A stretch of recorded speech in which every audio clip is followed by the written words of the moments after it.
नमस्ते दोस्तों, आज की इस कहानी में आपका स्वागत है। दोस्तों, ये कहानी एक जवान लड़के और उसकी भाभी की है जो सच्ची घटना पर आधारित है। एक दिन की बात, रोहित की भाभी सीमा की कमर में बहुत ज्यादा दर्द हो रहा था क्योंकि उनको कमर में लचक पड़ गई थी। रोहित ने रिया के बेडरूम में आया और बोला, चलिए भाभी आप लेट जाइए, मैं आपकी कमर पर बाम लगाकर हल्की मालिश कर देता हूँ ताकि आपका बचा हुआ दर्द भी ठीक हो जाए। सीमा ने उसे मना करते हुए कहा, नहीं रहने दो रोहित, मैं खुद कर लूंगी।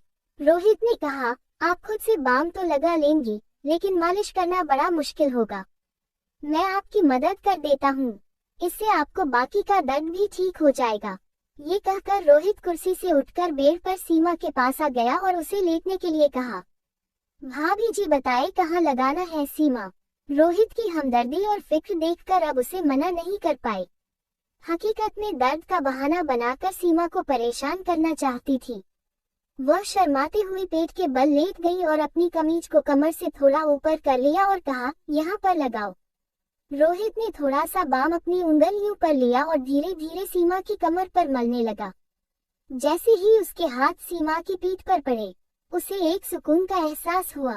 रोहित ने धीरे धीरे मालिश करना शुरू कर दी और उसका ये हाथों का स्पर्श सीमा को बहुत आरामदायक लगा। जब जब रोहित के हाथों की उंगलियां उस एक कमर बंद के पास आई, सीमा का दिल जोर से धड़कने लगा, लेकिन उसने खुद को संयम में रखा और रोहित की मदद का आभार माना। रोहित ने पूछा, भाभी ज्यादा दर्द कहाँ हो रहा है? सीमा उस समय थोड़ी असमंजस में थी, अनजाने में जवाब दे बैठी, थोड़ा सा नीचे है। रोहित ने फिर से थोड़ा और नीचे बाम लगाने की कोशिश की। भले ये मालिश सिर्फ औपचारिकता थी, लेकिन सीमा को रोहित के हाथों का आस्पर्श बेहद सुकून दे रहा था। भाभी जी अगर आप सलवार को थोड़ा नीचे कर दे तो बाम अच्छे से लग सकेगा, रोहित ने कहा। इस पर सीमा थोड़ी हिचकिचाया, फिर भी उसने अपनी सलवार को थोड़ा सा नीचे सरका दिया। नारे के बंद होने के कारण सलवार पूरी तरह से नीचे नहीं हो सकी, लेकिन कुछ हद तक सरक गई। रोहित ने फिर कहा, भाभी जी आपकी त्वचा कितनी साफ है, बहुत ही बुरी है। रोहित की इस बात पर रिया के गाल शर्म से लाल हो गए, लेकिन वह उल्टी लेटी हुई थी, इसीलिए रोहित इसे देख नहीं सका। उसे यकीन था कि रोहित उसकी देखभाल में जुटा हुआ था और उसकी बातों में कहीं ना कहीं इज्जत भी झलक रही थी। रोहित ने थोड़ी देर और मालिश की और जब सीमा ने कहा कि अब ठीक है तो वह चुपचाप उठकर ऊपर चला गया।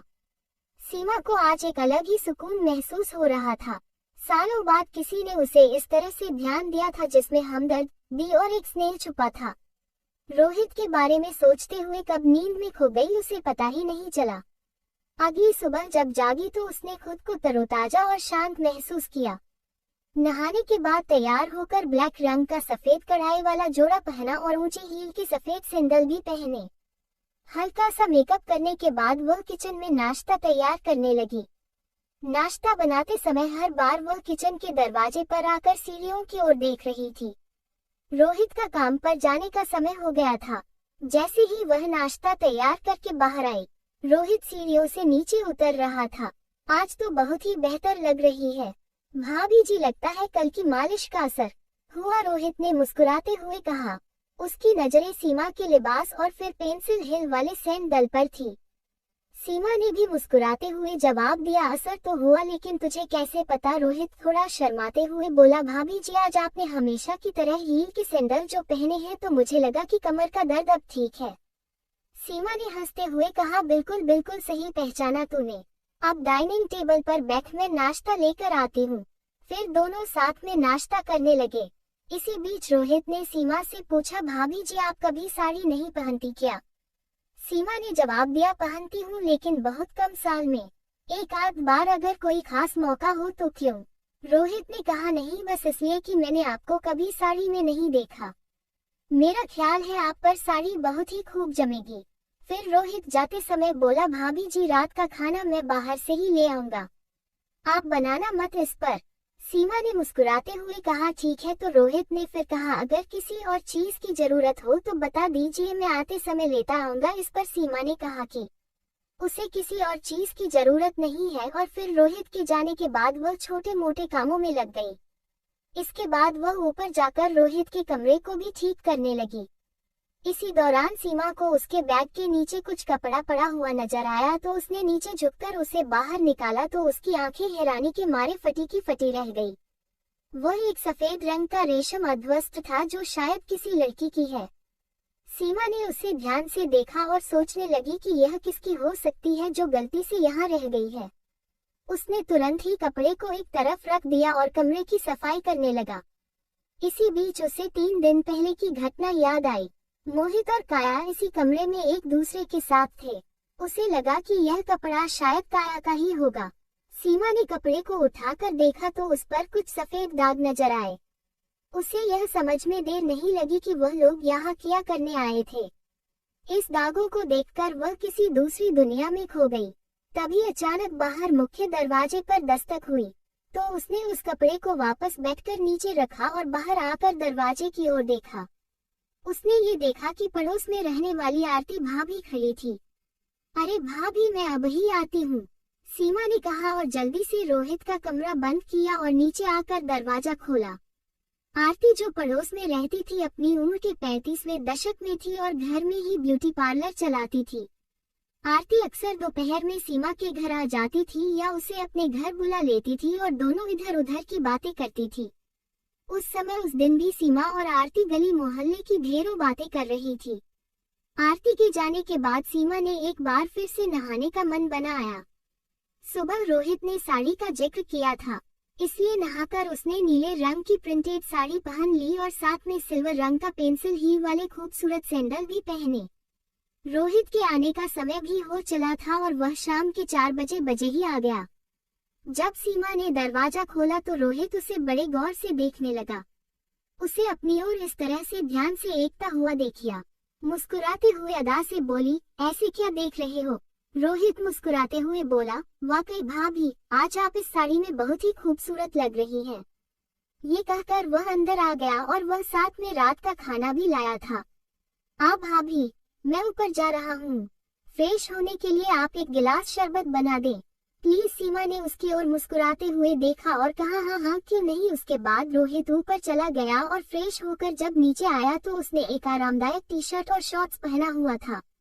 सीमा ने शरबत बनाया और उसे अपने बेडरूम में ले आई और उसने वहां पर कूलर लगा हुआ था। रोहित एक रूम में आकर सामने वाली कुर्सी पर बैठ गया और सीमा भी बेड पर टांगे नीचे लटका कर बैठ गई। दोनों इधर उधर की बातें की। इस दौरान रोहित ने सीमा से पूछा, भाभी अब आपकी कमर का दर्द कैसा है? सीमा मुस्कुराते हुए बोली, अरे अब तो मैं बिल्कुल ठीक हूँ, कल तहे इतनी अच्छी मालिश जो की थी। रोहित ने अपना शरबत का गिलास साइड टेबल पर रखते हुए कहा, भाभी आप आराम से लेट जाए, मैं एक बार और बाम से आपकी मालिश कर देता हूँ ताकि आपकी तबीयत और भी अच्छी हो जाए। सीमा ने मना करते हुए कहा, नहीं रोहित, मैं अब बिल्कुल ठीक हूँ।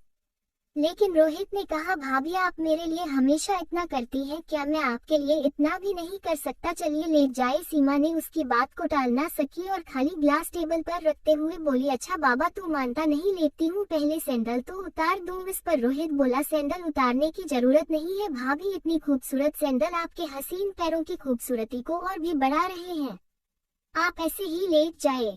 रोहित ने थोड़ी चंचलता से कहा। सीमा को उसकी बात पर हंसी आ गई और वह उसकी बात मानकर बेड पर लेट गई। उसने साड़ी पहनी हुई थी, इसीलिए उसकी कमर रोहित की नजरों के सामने थी। रोहित ने बाम को उंगलियों पर लगाया और सीमा की कमर की मालिश करने लगा। सीमा ने रोहित से पूछा, एक बात बता रोहित, तुझे मेरी ऊंची हील वाली सैंडल बहुत पसंद है ना? रोहित थोड़ा शर्माते हुए बोला, जी भाभी, आप बिल्कुल सही कह रही हैं। आपको तो अजीब लगेगा, लेकिन मुझे महिलाओं के पैरों में हाई हील वाले सैंडल बहुत आकर्षक लगते हैं और आप तो हमेशा ही हाई हील की सैंडल या चप्पल ही पहनी रहती हैं। सीमा मुस्कुराते हुए बोली, अरे इसमें शर्माने वाली क्या बात है और मुझे कुछ अजीब नहीं लगता, मैं तो तेरी भावनाओं को समझती हूँ। रोहित के हाथों से हो रही मालिश से उसे बहुत आराम मिल रहा था। रोहित के हाथ धीरे धीरे नीचे की ओर और बढ़ने लगे। सीमा के मजाक के मूड को देखते हुए रोहित ने भी थोड़ा हिम्मत दिखाते हुए कहा, भाभी आपकी त्वचा कितनी नर्म है, अगर आप चाहे तो साड़ी को थोड़ा नीचे कर ले ताकि मैं अच्छे से मालिश कर सकूं और साड़ी भी गंदी नहीं होगी। सीमा ने थोड़ा शर्माते हुए साड़ी को थोड़ा ढीला कर दिया ताकि मालिश करने में आसानी हो सके। उसे पिछली रात की मालिश से बहुत सुकून मिला था, इसलिए उसने ज्यादा नानुक नहीं की। जैसे ही सीमा ने साड़ी को ढीला किया, रोहित ने धीरे से साड़ी को नीचे की ओर कर दिया ताकि वह अच्छे से उसकी कमर की मालिश कर सके। लेकिन उसी समय सीमा को एहसास हुआ कि उसने जल्दबाजी में कोई गलती तो नहीं कर दी है और उसे थोड़ी असहजता महसूस हुई। उसने तुरंत स्थिति को संभाले हुए साड़ी को सही किया और रोहित को रुकने का संकेत दिया। रोहित ने बिना कुछ कहे धीरे धीरे सीमा की कमर की मालिश जारी रखी। सीमा को सुकून मिल रहा था, वह मालिश से मिलने वाले आराम का आनंद ले रही थी और उसे कोई आपत्ति नहीं हुई। रोहित ने मालिश को जारी रखते हुए धीरे धीरे अपने हाथों को नीचे की ओर बढ़ाया। सीमा को मालिश से राहत मिल रही थी, लेकिन उसे महसूस हुआ कि रोहित ने थोड़ी और हिम्मत कर ली है। उसने महसूस किया कि उसकी पीठ के पीछे के निचले हिस्से में ज्यादा ध्यान दे रहा है। सीमा को यह महसूस हुआ कि उसके साड़ी कोट थोड़ा और ढीले हो गए हैं और उसने वह सब किया। दोस्तों, मेरी कहानी कैसी लगी आपको कमेंट कर ये बताएं। मेरे चैनल को लाइक, शेयर एंड सब्सक्राइब करें। मिलती हूँ एक और नई रोमांटिक वीडियो के साथ।